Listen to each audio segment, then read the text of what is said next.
दादी और नानी के हाथों से बनी वो मूंग दाल की बड़ियाँ क्या आपको याद हैं, जिन्हें धूप में सुखाते ही पूरा घर खुशबू से भर जाता था। तो आज वही पुराना स्वाद और वही असली तरीका लेकर के मैं आई हूँ। और यदि आपने कभी बड़ियाँ बनाई हों और आपकी बड़ियाँ सख्त रह जाती हों, तो इस तरीके से यदि आप बड़ियाँ बनाएंगे तो वो बिल्कुल सख्त नहीं बनेंगी, बहुत ही क्रिस्पी और टेस्टी बनेंगी। तो चलिए शुरू करते हैं आज की रेसिपी उसी पुराने तरीके से जैसे दादी और नानी बनाया करती थी। ये रेसिपी मुझे मेरी मम्मी ने सिखाई है, जो मैं आप लोगों से शेयर कर रही हूँ। तो सबसे पहले मैंने क्या किया, मैंने 1 किलो मूंग की दाल ली। छिलके वाली मैंने मूंग की दाल ली है। आप चाहें तो बिना छिलके वाली इस्तेमाल कर सके, लेकिन मैं छिलके वाली मूंग दाल के लिए आपको प्रेफर करूँगी। उसको मैंने रात भर भिगो दिया।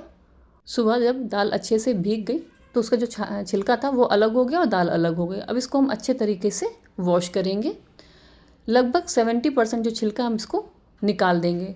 इसको धुलने का तरीका है कि आप इसको धीरे धीरे बार बार पानी डालिए और बार बार इसको धुलिए, और जो छिलका होगा वो ऊपर आ जाएगा। और ऐसे ऐसे करके आप किसी भी डलिया में थोड़ा थोड़ा अड़छाते जाइए और दाल धुल जाएगी। कम से 4 से 5 बार आपको ऐसे धुलना है, जिससे इसका जो छिलका है उतर जाएगा।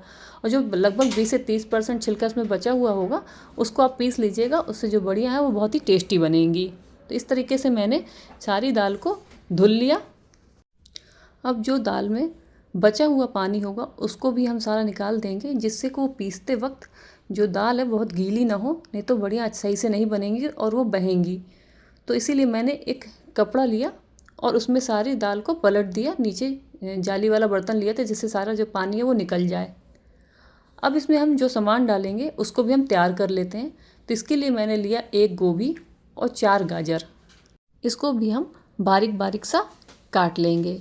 मैंने गोभी को बारीक काटा था और गाजर को कद्दूकस कर लिया था। आप चाहे तो गोभी को भी कद्दूकस कर सकते हैं।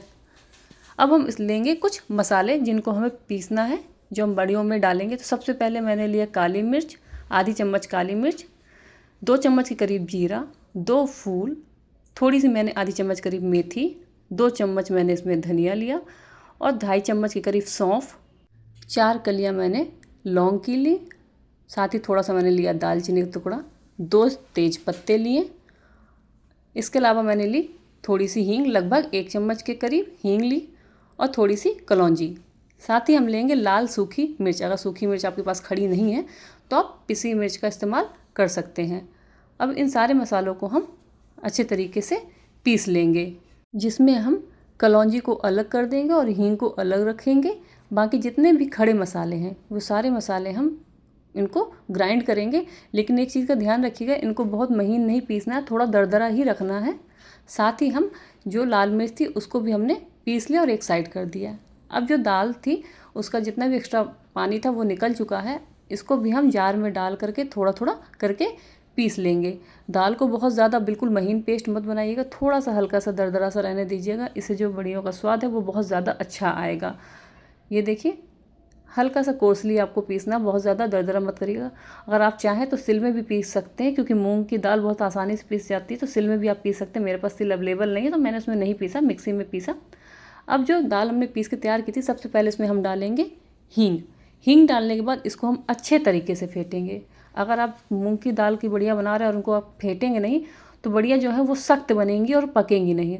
तो ये जो सबसे ज़्यादा इम्पॉर्टेंट पार्ट है कि जब भी बड़ियाँ बनाइए मूंग दाल की, उसको अच्छे से फेंटना है। कम से कम आपको 10 मिनट तक इसको ऐसे ही अच्छे तरीके से फेंटते रहना है। इस तरीके से जैसे मैं फेंट रही हूँ, आपको देख रहा होगा कि मैं किस तरीके से इसको फेंट रही हूँ। ऐसे ही चलाते रहना है, जिससे थोड़ी दाल है वो हल्की हो जाएगी। आपको खुद ही फील आएगा। जब आप स्टार्टिंग में फेंटेंगे तो आपको दाल जो है टाइट लगेगी, लेकिन आप जैसे जैसे इसको पीसते जाएंगे वो आपको लगेगा कि दाल सॉफ्ट हो चुकी है। जब दाल अच्छे तरीके से फिट गई तब मैंने इसमें बारीक कटे हुए गोभी और कद्दूकस किया हुआ गाजर इसमें अच्छे तरीके से डाल दिया।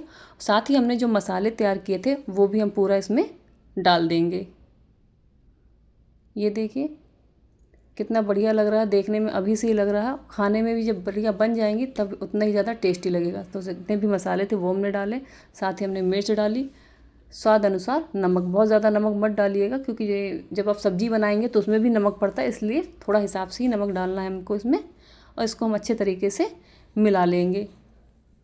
हींग मैंने पहले मिला दी थी और कलौंजी मैंने डाली, लेकिन वो वीडियो स्किप हो गया है, इसमें मैंने कलौंजी मिला दी थी।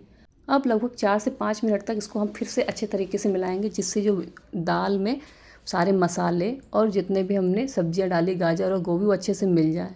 इसके बाद हम धूप में ही एक पॉलीथीन पन्नी बिछा देंगे और उसमें छोटी छोटी सी दाल की बड़ियाँ डालेंगे। लेकिन आप चीज़ का ध्यान दीजिए कि मैं जब दाल की बड़ियाँ बना रही हूँ तो बीच में थोड़ा सा उंगली कर रही हूँ, देखिए ऐसे करके गड्ढा सा कर रही हूँ और फिर इसको डाल रही हूँ।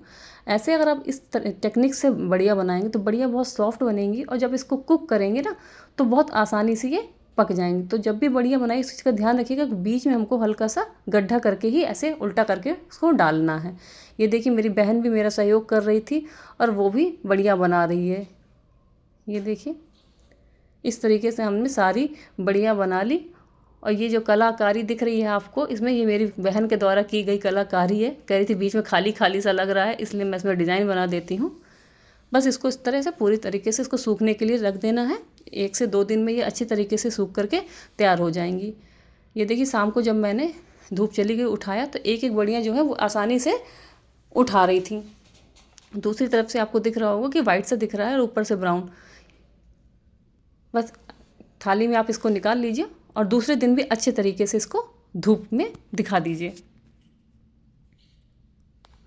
अगर आपको मेरी बताई हुई रेसिपी अच्छी लगती है तो वीडियो को लाइक ज़रूर करिएगा और कमेंट करके ज़रूर जाइएगा। बस इसको एयर टाइट डिब्बे पर रख लीजिए, साल भर ये बड़ियाँ बिल्कुल भी ख़राब नहीं होंगी। एक बार इस तरीके से इस रेसिपी को ज़रूर ट्राई करिएगा। वीडियो अच्छा लगे तो लाइक शेयर सब्सक्राइब। बाय।